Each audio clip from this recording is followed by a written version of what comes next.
Hi everyone, welcome to Take My Life. In today's video, I'm going to show you how to auto-delete messages on Telegram. So let's jump right in. First, open the Telegram app on your device.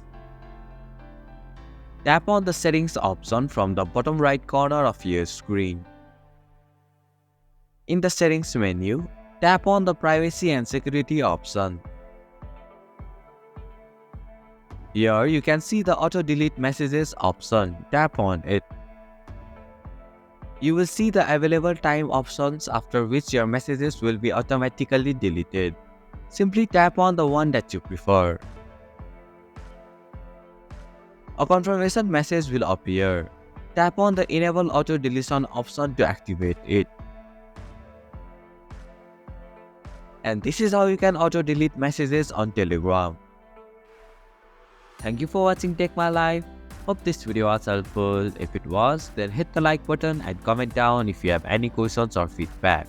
Also, if you are new to our channel, please subscribe and hit the bell icon so that you won't miss our upcoming videos.